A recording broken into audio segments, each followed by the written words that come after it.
ठाण्यामधल्या खाडीवर कधी flamingo birds पाहायला गेला आहात का? दरवर्षी हे पक्षी हिवाळ्यात ठाण्याला भेट द्यायला येतात. अशाच ठाण्याबद्दलच्या अजून इंटरेस्टिंग फॅक्ट्स आज आपण जाणून घेऊ.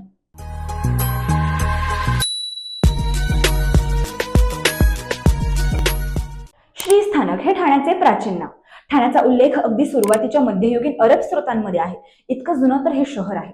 ठाण्याला खूप मोठी लष्करी पार्श्वभूमी आहे. इतिहासात मराठा साम्राज्याच्या सैनिकी प्रशिक्षणाचा आणि भरतीचा काळ तसेच अँग्लो मराठा युद्धामधील सहभाग यांचा समावेश आहे. ठाण्यातील काही भागांतील जुन्या ईस्ट इंडियन कुटुंबांमध्ये अजूनही पोर्तुगीज भाषा बोलली जाते.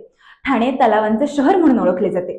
ठाण्यातील तानसा तलाव आणि मोडक सागर हे मोठे तलाव प्रत्यक्षात धरणांद्वारे तयार केलेले जलाशय आहेत, जे प्रामुख्याने मुंबईला पाणी पुरवठा करण्यासाठी बनलेले आहेत. नैसर्गिकदृष्ट्या ठाणे अतिशय सुंदर आहे, कारण हा जिल्हा कोकण प्रदेशातील किनारपट्टीच्या सखल भागापासून ते सह्याद्री पर्वतरांगेतील डोंगराळ भागांपर्यंत पसरलेला आहे. इथे इसवी सन 1078 मध्ये एक तांब्याचे पत्र म्हणजेच कॉपर प्लेट, ज्यात भूदान म्हणजे लँड ग्रांट आहे, ही ठाणे किल्ल्याजवळ सापडली. ही अतिशय अप्रतिम ऐतिहासिक कलाकृती आहे. किनारपट्टीवरील अनेक खाड्या आणि चिखलाच्या सपाट भागांची निर्मिती नैसर्गिक आणि मानवी परस्पर संवादामुळे किनारपट्टी कशी बदलली आहे हे दर्शवते.